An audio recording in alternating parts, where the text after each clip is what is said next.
Um, okay, everybody. I'd like to ask that you mute yourself unless you are speaking or introducing our speaker. And I want to turn it to our president, Goldie Lansky, who is going to give us a Hadassah moment. Thank you so much for being here, everybody. And thank you, Bobby, for being our hostess today.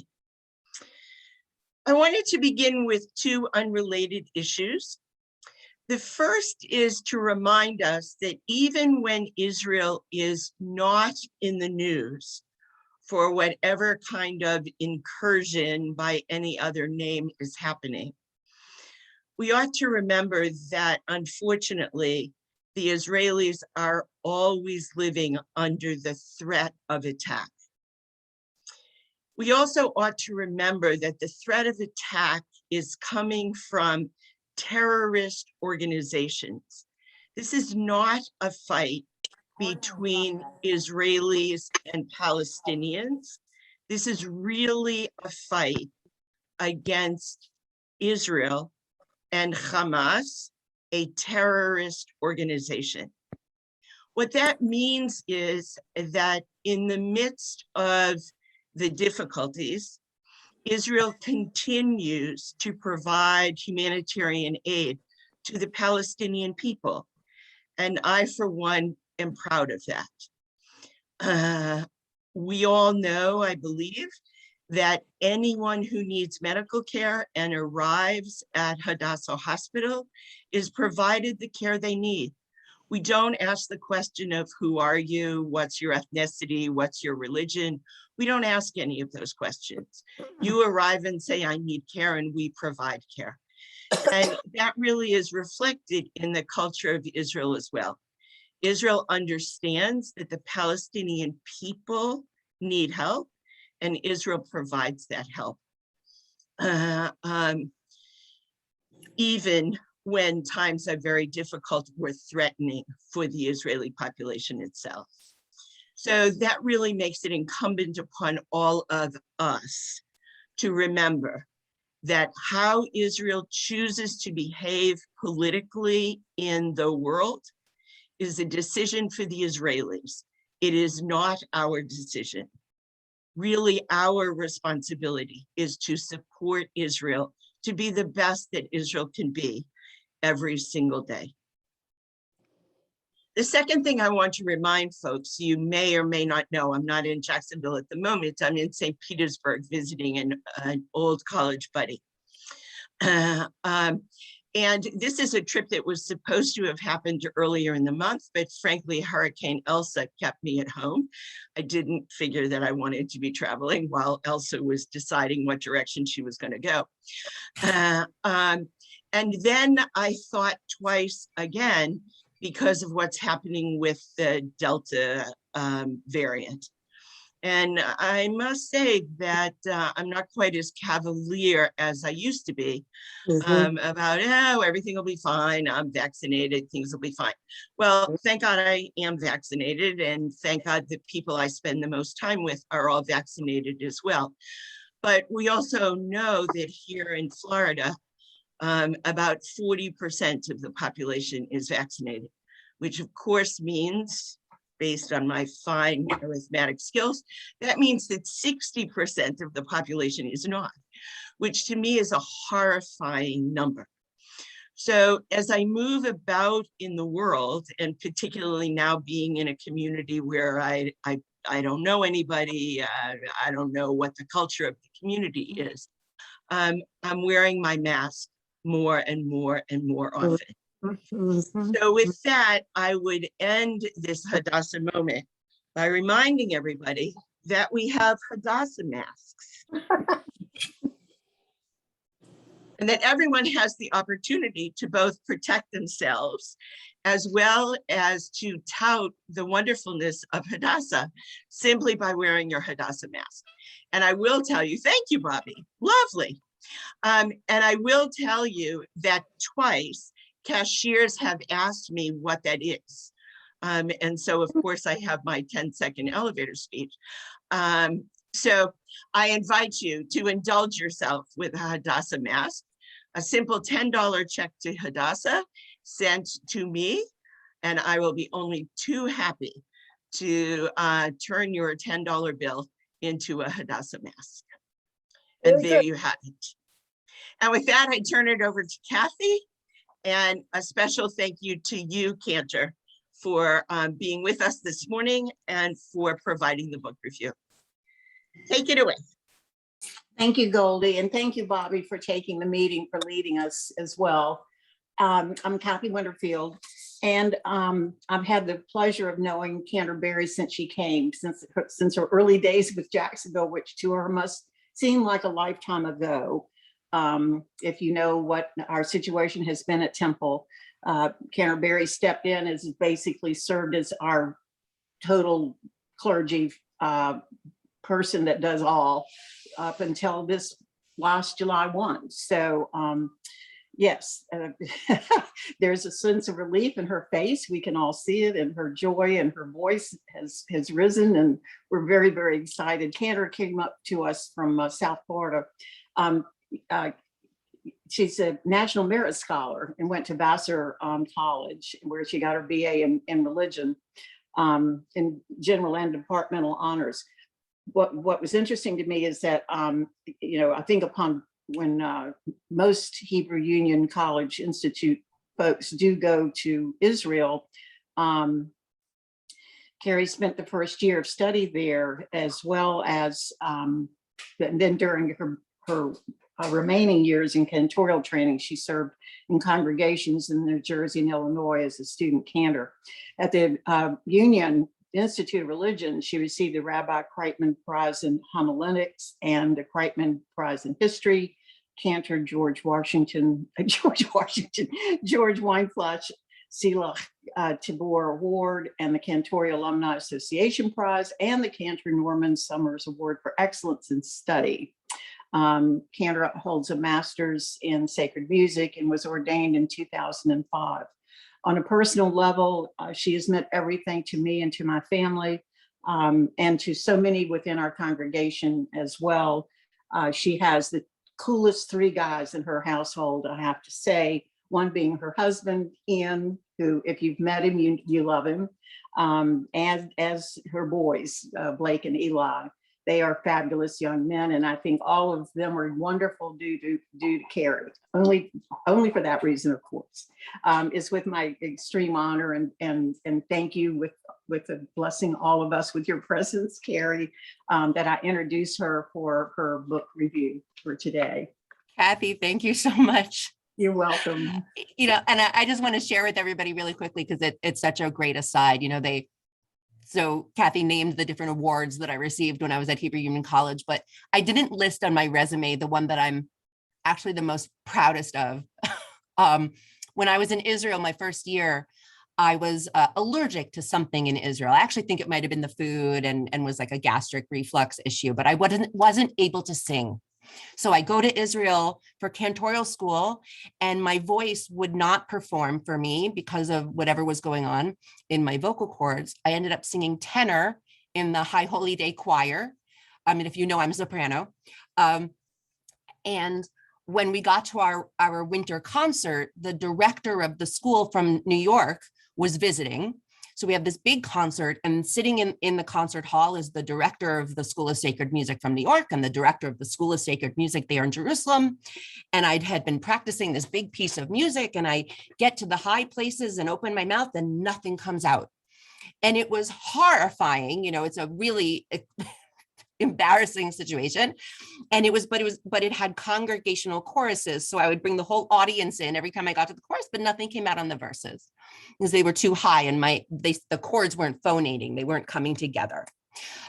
So after this concert, the 2 directors of the school have a whole meeting about me, and they call me in to tell me how concerned that they are, and they would like me to get a new voice teacher, and they're so worried. And I said, look, I promise, something's going on with me and Israel. I promise that let me keep my voice teacher. I loved my voice teacher. Please don't make me change.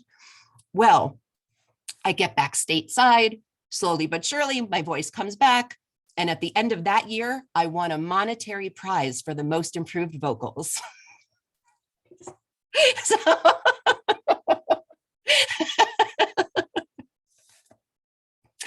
there you have it.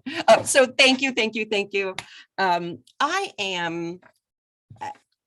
thrilled to be here this morning, and I will tell you, this is the first book review I have ever done in my life. So 43 years I have survived without having to review a book. This morning, you are here for my first book review, and what a hefty book it was.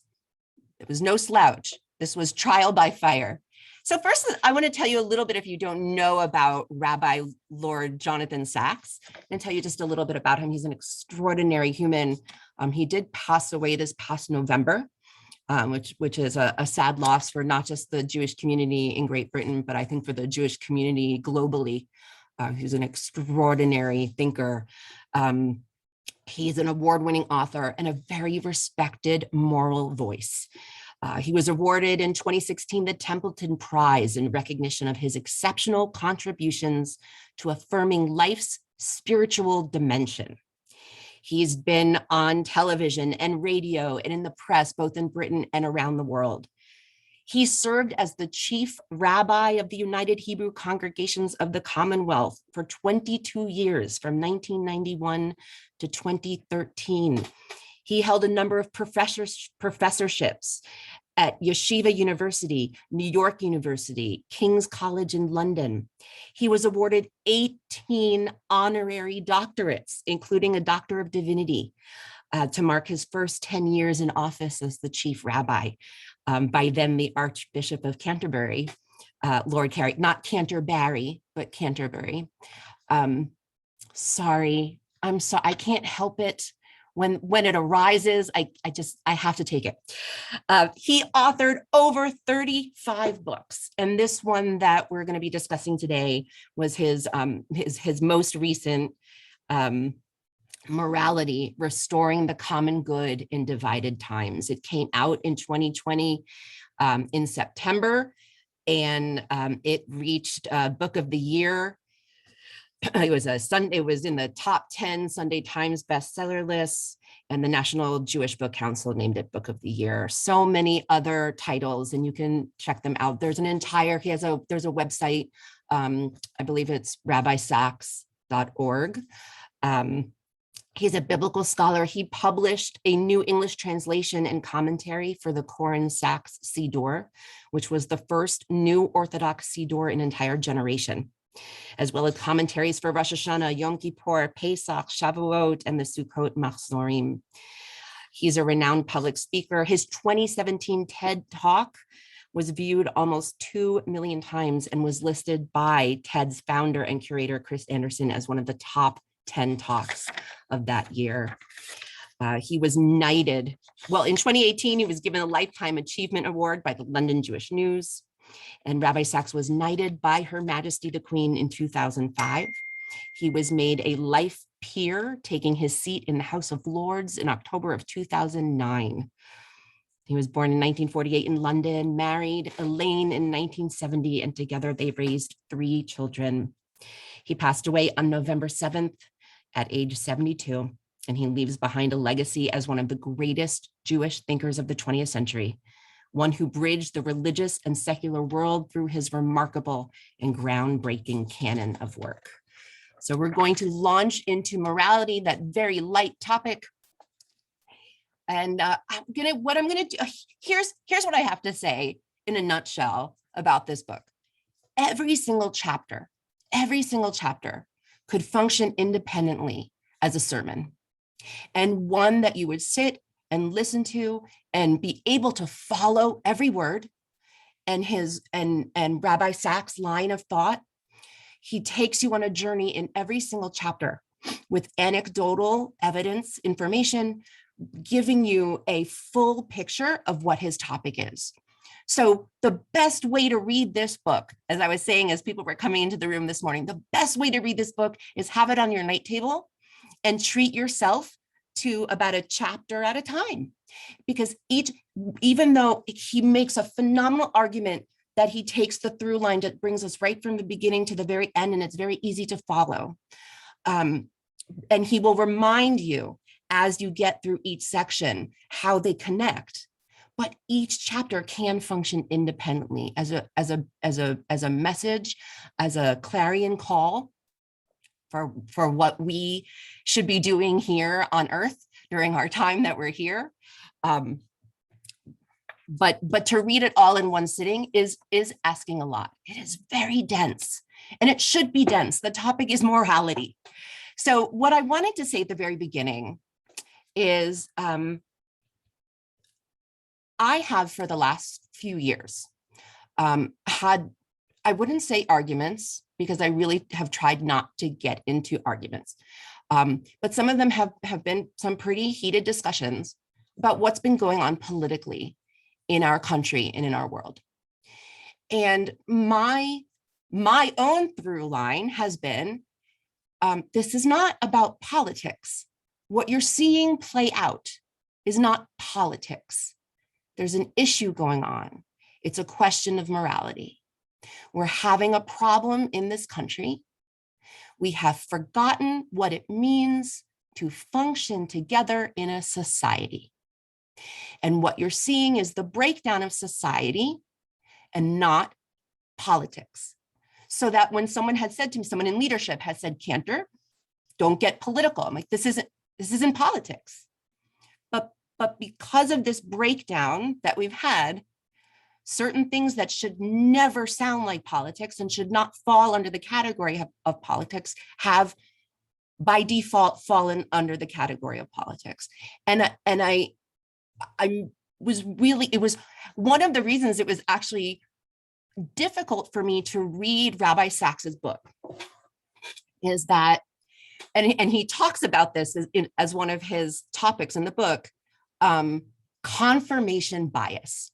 Confirmation bias is when the information that you're getting is all stuff that you would agree with anyways.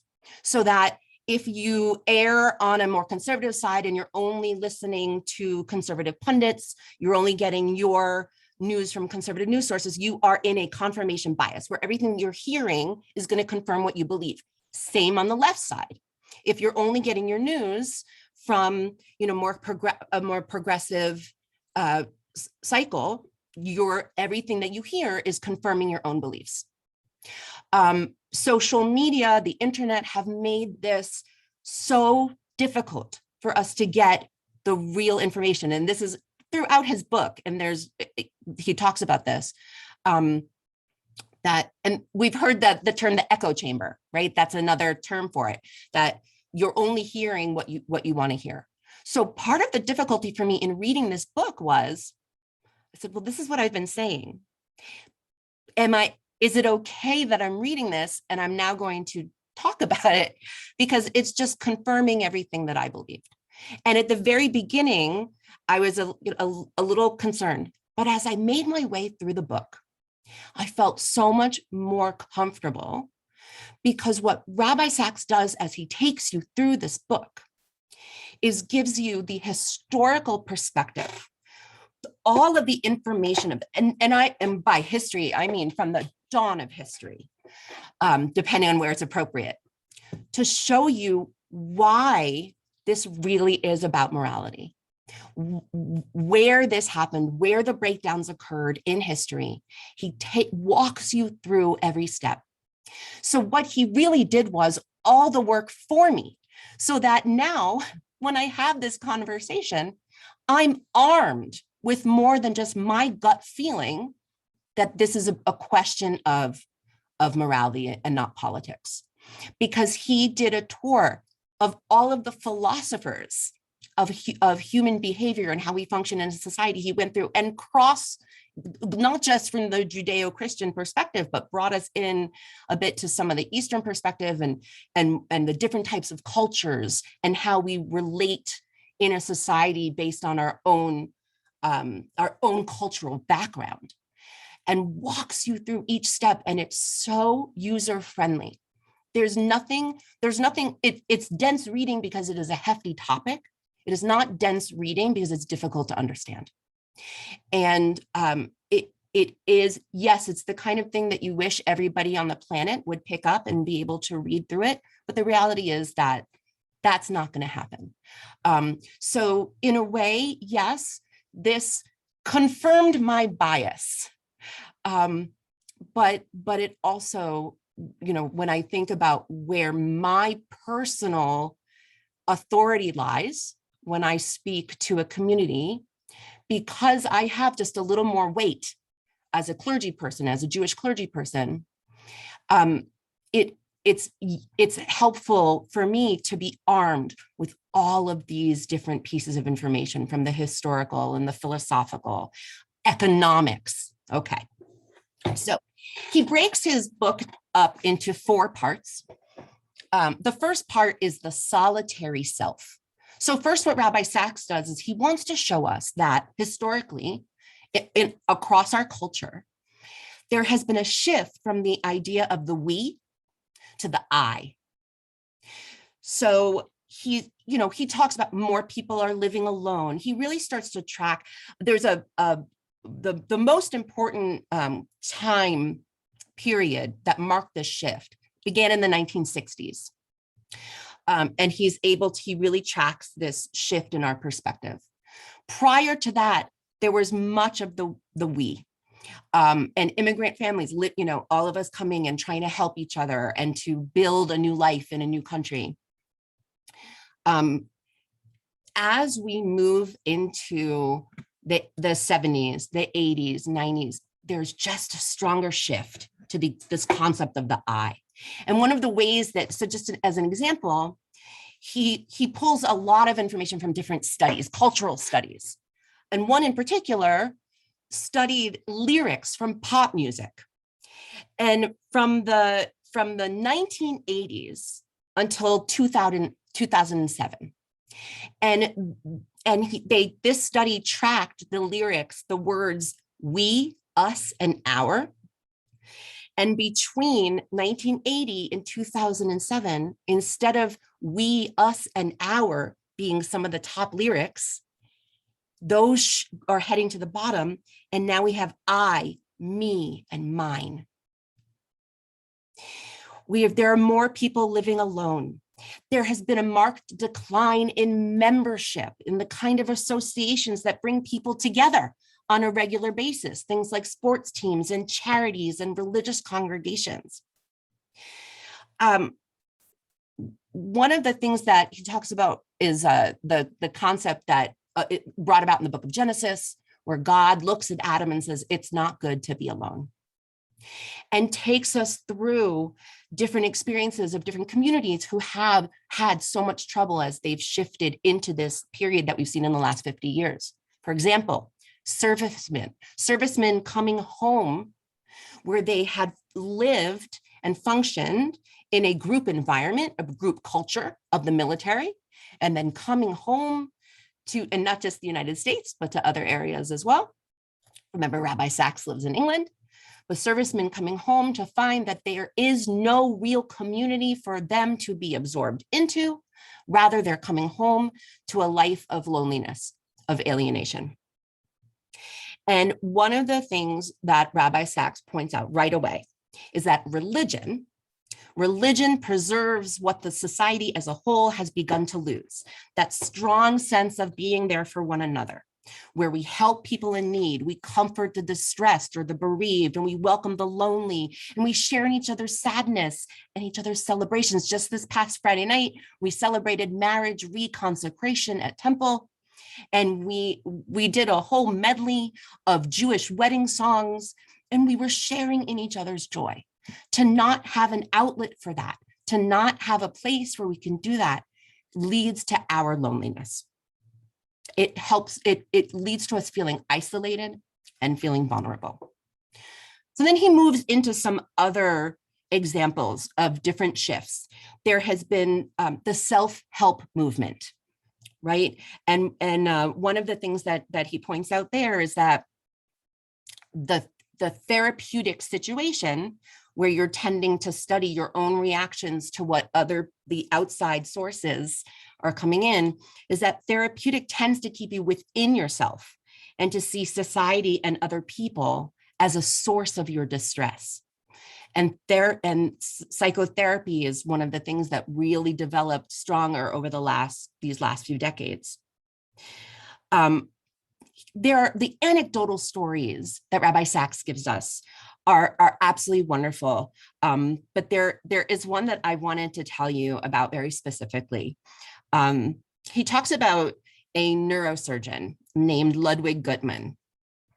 And he was brought into work with paraplegics. And he was one of he looked around at his patients, and he saw that they were being drugged and they were being kept horizontal in the hospital beds. This was post World War II. And he said, this is not right. This is not right. They're getting depressed and they're atrophying, right? So his idea was, we're gonna lessen their medication. We're gonna lessen their medication and heighten their awareness. So over time, he's lessening medication, getting them off the medication, which was not comfortable, right? He starts throwing balls at them and getting them to throw balls at each other in the big rooms with all of the hospital beds. And people are saying to him, you're nuts. Look, you're hurting them. They're in pain. But over time, he was able to bring them outside and in wheelchairs, and they started playing sports in their wheelchairs and giving them a sense of purpose, changed their entire association with who they were after the war, being paraplegics. And he was the one who started the Paralympics. And it had to do, his belief was that giving people purpose, having a vocation, is something that was going to help them be happier in life. And there was another psychotherapist that he talks about who was in Auschwitz, who noticed this while he was in Auschwitz. And he started working with people while in the camp himself, and working with people to search for meaning, to find what he called a call from outside the self. And the neurosurgeon, the psychotherapist, what they found was having something from outside, whether we call it God, whether we call it the universe, whether we call it humanity, that we needed that something outside the self to give ourselves purpose and to help us reach what we call happiness. So a couple of the things that he notes in this breakdown of society: social media. He calls it unsocial media, right? Because it's not social, right? Through social media, we are losing those most important pieces of how to interact with each other, right? So he says morality is about engaging with the raw human vulnerabilities of others that lie beneath those carefully burnished images, and about our ability to help heal some of that pain. I learn to be moral when I engage with you face to face and side by side. What has happened with social media is people have become unencumbered with the way they would like to answer. And they have lost the idea that there is a human being on the other side. The attacks that are happening on social media has led to suicide in younger and younger and younger people in our industrialized countries. That social media has been a poor substitute for real interactions. And I'm sure you've talked about many times, Martin Buber, who talks about that I-thou connection and what happens between two individuals when you meet face to face and you recognize the divinity in the other person, the soul of the other person. The exchange that happens there cannot happen through social media. He brings us into the conversation about the family structure, the fragile family structure. And we all know, I grew up hearing that divorces were on the rise. And now not only are divorces high, but people aren't even getting married. What he breaks down for us when he begins to talk about the family is the difference between a contract and a covenant.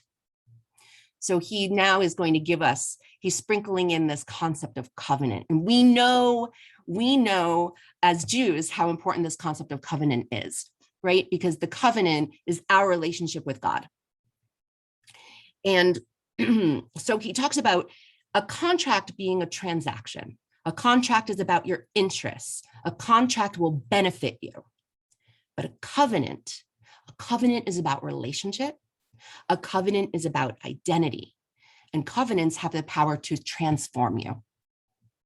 So where he talks about the family, he discusses marriage as covenant, but how marriage has become contractual. But we as Jews know, what is the Hebrew word for that portion of the marriage ceremony? Kiddushin. It means holiness. The idea of the marriage ceremony is that we have come together as two individuals, but we're making a covenant between each other, and God and the community is part of that covenant. This is about establishing our relationship and becoming, we are melding into one. And that concept has really disappeared. And when did it start, right? I wasn't alive in the 60s, but I know I heard about free love, right? So the beginnings of the idea that you can have sex without a relationship, that you can make babies and there's no consequence. Fatherhood is not maybe a necessity, even if you have had a partner and you've had a baby. The decline of those concepts has really had a disastrous effect on the institution of marriage. And that institution of marriage, as it broke down, has trickled down to the younger generation's understanding of what it is. The only thing that he said in the entire book that I disagreed with, there was one thing in the whole book. He did say in this portion that the institution of marriage is a man, a woman, and children. And I put question marks. Do you really believe that? Question mark, question mark. Because, and if you follow his argument straight through, he never says it again. He never said it again. And I think, honestly, it was in there because he felt that he had to. But if you follow his argument straight through, he talks about the love and not about, it doesn't become about a man or woman. It becomes that the love is the part of that covenant that he then pulls out and makes it really the thrust of his entire argument, how important the love is. And we all know that for children, it doesn't matter who their parents are, as whether there's 1 or 2 or 10, but that's probably not legal. But no matter who those parents are, if they're in a loving home where they're taught what it means to be in relationships with each other and to see the humanity in the other people in their home, we know that they're getting everything they would need regardless of what that actual family structure looks like, right? So I just went, okay, we're fine. I'm crossing it out. I'm moving on with you, Rabbi Sacks. I'm still with you. You haven't lost me yet. And I was glad that he didn't go back to it because I'm not sure how I would have felt had he continued, but he didn't. Okay, so he pulls us out of these things that he noticed that had to do with the interpersonal. But then he brings us into part 2. Part 2 are the consequences. And he calls them the market and the state. Now, my goodness, he didn't lose me, but it was a lot. It was a lot, right? So now he's going to talk about the shift in the way we understood the market and the interests of the individual. And he really points out now, so there were a bunch of theories. So there are people who said the shifts really happened with the mass manufacturing of mirrors. Think about that.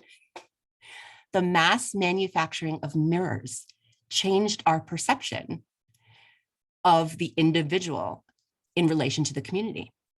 More rooms in our houses, benches being replaced by individual chairs, right? We don't think about these things at all, but these across the culture, many things shifted. And then he talks about Martin Luther's Reformation. And the idea was, behind Luther is that there's an individual conscience, that it is a priesthood of all believers. And he took the authority from the external institution, right? Not the Catholic Church. The authority is not the priest, but it's on us. It's now there's personal responsibility for our own behavior. These are huge shifts with larger consequences than anybody ever realized, right? So, sorry, I'm getting text messages and I have it muted on my phone, but they're popping up on my computer.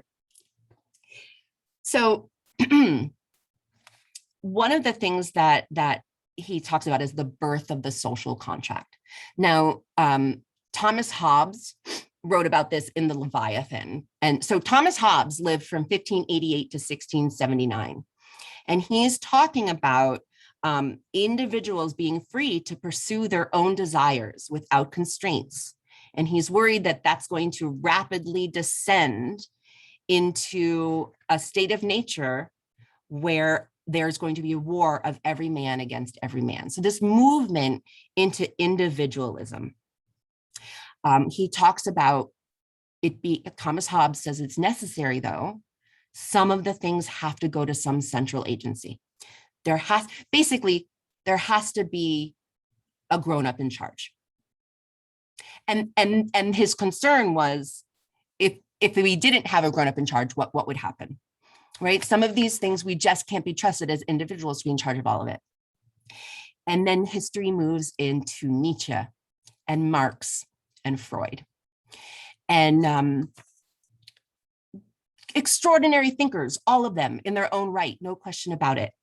But what Rabbi Sacks points to is this idea, and it was Nietzsche who talked about it, said that there are no truths, only interpretations.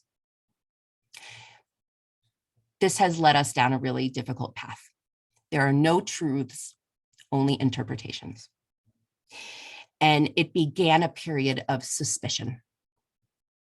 And, so Marx picked up on this and Freud picked up on this as well, right? Where Freud basically says that there's an underlying agenda. On anything that's happening, there's some kind of underlying question. Well, he takes us through a bunch of thinkers, Tocqueville, Durkheim, and discusses markets without morals.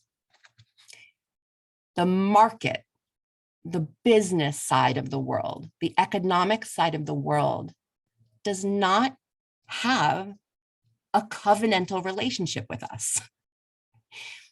It's not a human. It doesn't owe us anything. And as the world shifted to this global market, that's where we saw another huge shift, where capitalism, the I is just quickly taking over the we. There's a concern, he now talks about democracy and the concern that democracy is in danger. And if we look now at these different philosophical ideas, democracy has really taken on, right, the capitalist society. And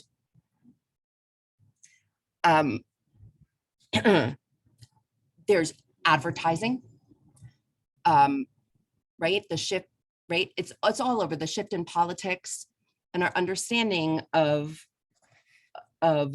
who should have rights. So here's a shift happened, right? We know Thomas Jefferson, right? The pursuit of happiness. But when Thomas Jefferson said that we all had the right to pursue happiness, he was taking for granted the idea that happiness is inseparable from a sense of morals. And that in the essence of virtue is doing good to others and for others. But our understanding has shifted.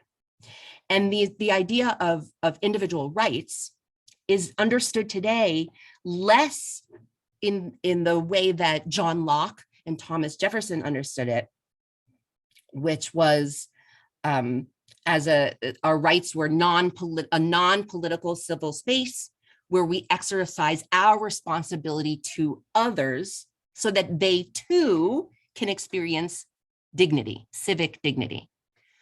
But instead, it's been a shift to more of a French understanding of these rights.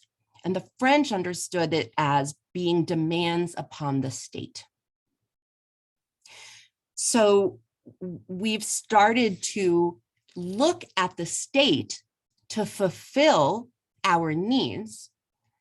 But the reality is the state cannot provide things that we need. The state has no morals. The state cannot teach people to be good parents. The state can't help us. The state can't teach us how to be good people. That's not part of the state's job. And there has been a disconnect in there.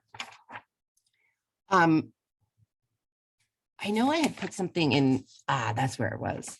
I wanted to talk, well, we'll get back to it. Okay. So this is where the shift came to populism. Because the state can't fulfill those important needs that we really need to get from moral institutions, the family, the church, right? We have now people with real grievances because their needs aren't being met. So civil society has grown weak. The state can't create strong families and supportive communities. So people really are experiencing these real grievances. And just as Karl Marx said, populist politics is the sigh of the oppressed creature. People's needs aren't being met, and someone comes along and says, I can fix it. This is the populist leader. This is a real thing. It has been seen across, it has been seen in many ages, in many countries around the world across time. So there's a shift then. At the same time that we're getting this populist thinking, there's also been a growth in nationalist thinking. Now, nationalist thinking is not new, and the idea of racial purity isn't new. It grew out of Spain in the 15th century. This is the identity politics didn't pop up 10 years ago. What happens is, George Orwell said that nationalism is power hunger tempered by self-deception. So nationalism, power hunger tempered by self-deception. In contrast, patriotism is the devotion to a particular place and a particular way of life, which one believes to be the best in the world, but has no wish to force upon other people. So you can be patriotic, love your country and everything that it stands for, not need to put it on anybody else, just be a super proud person walking around saying, yay, I get to live here. How lucky am I? Patriotism belongs to a civil society. Patriotism. Nationalism does not.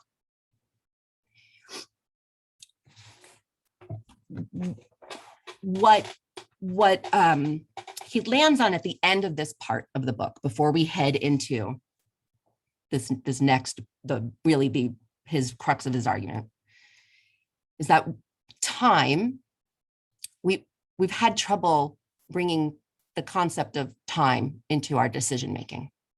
We forgot that when we make choices, that choices and decisions have consequences. And those consequences may not pop up for 50 years or 100 years, but they're there.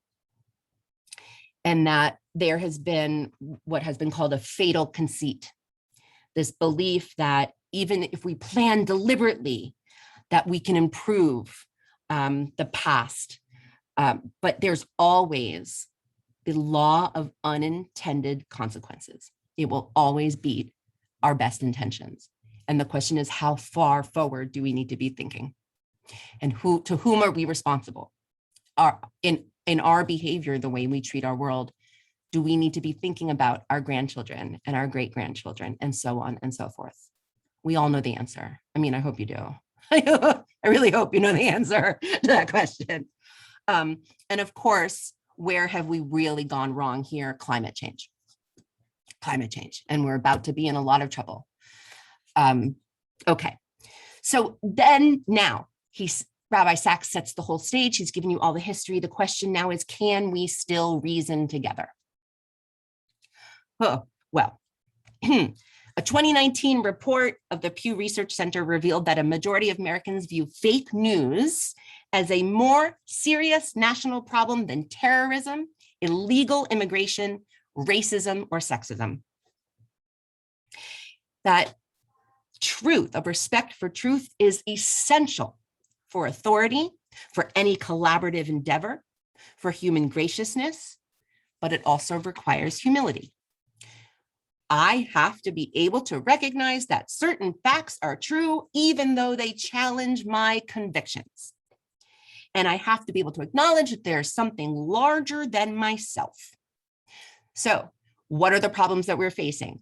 There's our internet, right? Our confirmation bias. If you're only hearing what you want to hear, you're not hearing anything else. You don't have anything that you have to acknowledge that there's any other belief in existence. Our attention is selective. There are so many sources now, we get to decide what we want to listen to. And then we'll go back to that Marx and Nietzsche and Freud. They call this the hermeneutics of suspicion. Those are our conspiracy theorists. That belief that there's something else is going on. No matter what the scientists say, no matter what the historians say, no matter what that expert or 20 experts say, I know better. There's got to be something else going on. Actually, no, there doesn't, right? There does not have to be something else going on, but this is a huge problem, huge. He talks about safe spaces, campuses. Oh my goodness. So what once college campus, the bastion of liberal thinking, where people would come together to argue their points and learn from each other by hearing different arguments, is now being banned. There things psychologists who've been helping through behavioral therapy, helping people not try to do mind reading or catastrophize situations or label or use dichotomous thinking in taking sides, overgeneralization, all these things that we're told, don't do those increase your anxiety. Those are being fed on college campuses now. We're going to allow you to assume that that person was going to come in and say something that was going to offend you. And we're just going to block that person from even coming here. We're going to dismiss that professor because he brought up an idea that you didn't agree with. This is against everything that human progress has been working towards. So what Rabbi Sacks talks then about is two different ways of arguing. And he brings up the Hillel and Shammai, the rabbis Hillel and Shammai, and the way that they argued back and forth. And the idea that that the our sages distinguish between an argument for the sake of truth and an argument for the sake of victory. That an argument, it is fine to engage in argument if that argument is going to help you reach the underlying truth. And he points specifically to Judaism, saying Judaism does not silence dissent. My husband is a Jew by choice, and he was raised Catholic, and this is one of his favorite things about Judaism.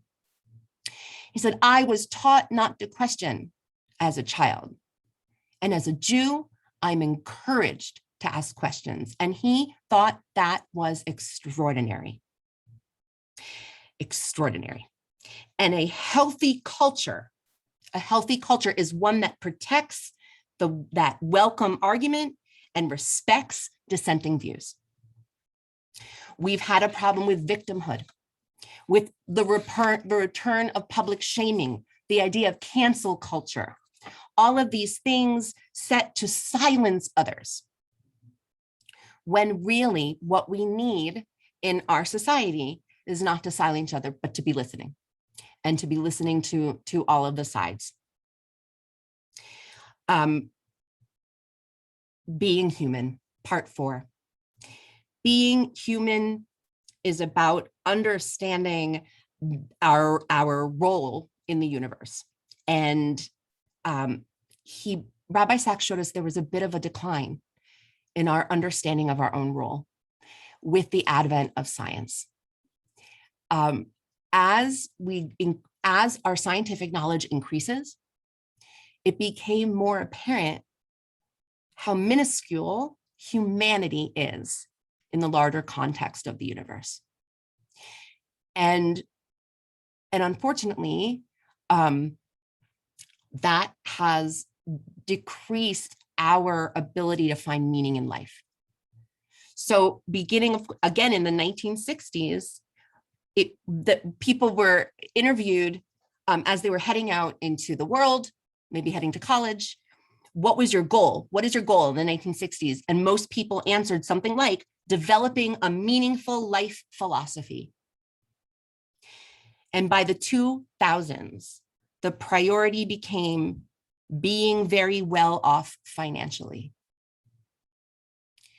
That there's been a shift in our understanding of how we relate to the world as human beings.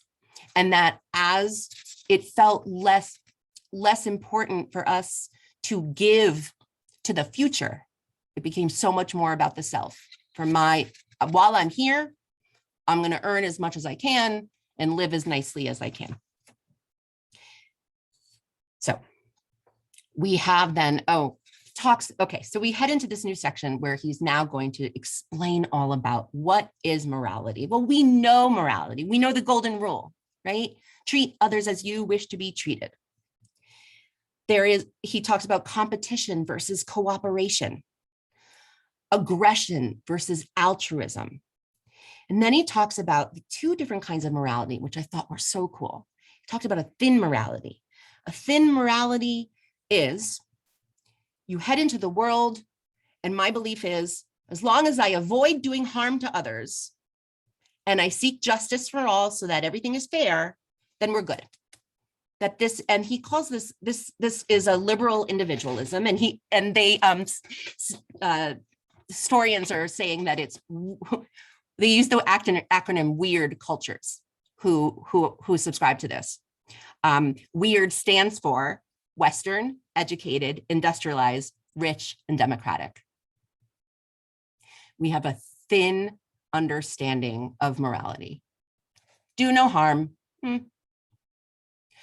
But thick cultures, thick morality have come to us from more traditional cultures. And they really function on 3 different sensibilities: loyalty, reverence, and respect. So he then walks us through these different types of thick ethic cultures. There's the civic ethics, which we saw in ancient Rome and Greece. The ethic of duty, like Krishnaism. You live your whole life to serve XYZ God. Then there's the ethic of honor, which we saw in medieval Christianity, where we had the courtly and military decorum. But he lands on the most important in his mind is the ethic of love, which really Judeo-Christian morality is based on, which is not a focus on the city. It's not a focus on the system or the group, but on God, the universe, and the human person. And it brings together in a way that is very far from inevitable religion and ethics, so that to love God is to love one's fellow human, and those become indivisible. And that's Judaism. So in his final argument, and I may as well give you the whole thing. You don't have to read it. I'll send you my notes. His final argument is religion is absolutely 100% necessary to bring us back from the I to the we, that we must make that shift. And in his mind, and of course I agree, I'm totally biased, Judaism is a fantastic model of what it means to live as the we. And honestly, Congregation Ahavat Chesed, when I see the work the caring committee does, when I see the phone trees that get activated, when we know that someone needs a meal, someone's been in the hospital, if this, and he points out that this exists in little localities all over the place. It's not that it doesn't exist, but it needs to be everywhere. So we know how to live this. And what Rabbi Sacks's message is, we've got to get everybody else on board. That ultimately religion is about belonging. It's not about believing. It really doesn't matter what religion it is. It's about belonging. Religion helps us think long-term. It awakens us to transcendence. It opens us to others and the world. It creates community, all of the things that we need to make that shift back to the we. We need a covenant with each other. Ultimately, we need a covenant with each other. And I want to bring us to, he wrote an epilogue, which he had already finished this book when the pandemic started. But he wrote an epilogue to it before publication. And as part of this epilogue, I just want to read to you one paragraph. He said, "We have no right to freedom if exercising that right harms the freedom of others. Liberal democratic freedom is collective and depends on self-restraint. A society in which everyone feels free to do what they want is not a free society. It's not a society at all," he says. "It is anarchy." And he hoped that the experience with COVID-19 would strengthen our sense of social responsibility. And I found myself, as I was finishing the book, I couldn't decide if I was sad that he was gone, because my heart broke for the idea of what he would have seen with the unwillingness of people to go get vaccinated. And he was hoping so much that this pandemic was going to move us in that direction. And I hope that we get there. And Rome wasn't built in a day, right? So maybe this is part of the shift. I know that there are voices that are changing now and encouraging vaccinations, and everyone's, but this is what he was talking about. That in order for us to live in a moral society, we have to care about the other, and we have to understand that that's actually the most important thing. My husband likes to say, and I'm going to finish with this, my husband likes to say that we're all on spaceship Earth. And until everyone realizes that we're all in a ship together, we don't know how to behave. But there's a way you behave on a ship when you're all together. And so that's what a covenant is, what we need. Okay, so I know it's 11:59. I'm sorry, but it was like the heftiest book ever. But if anybody has any comments, thank you. If anybody has any questions or comments, I'm here. I can hang out for a little bit. You're all muted, so if anybody wants to talk. Thank you so much, Cantor. Yeah. I'm amazed, having done 5 or 6 book reviews myself, for this to have been your first book review, and for you to be reviewing a tome like this and making it so accessible to, at least to me. I won't speak for other people, but accessible to me. I've been taking notes all around my piece of paper that I had my notes on for my opening. It's just so clear that we are all responsible to each other. And that seems like such a painfully easy thing to understand and to accept. And I didn't know it was rocket science. Right, exactly. And somehow only 40% of us have been vaccinated. I don't get it. I just don't get it. Don't get it. So kol hakavod to you, really wonderful. And what an amazing way for us to end our July book reviews. So really very, very special. Thank you. Thank you all for your messages, I say too. Evelyn, did you want to say something? I just wanted to say that in college, I took a course in the sociology of religion that taught me more about the philosophy of Judaism than all my years in Hebrew school. And the professor was Protestant. And he is the one that taught me about the importance of community in Judaism. And I ran into him and his wife, and he had been drinking too much.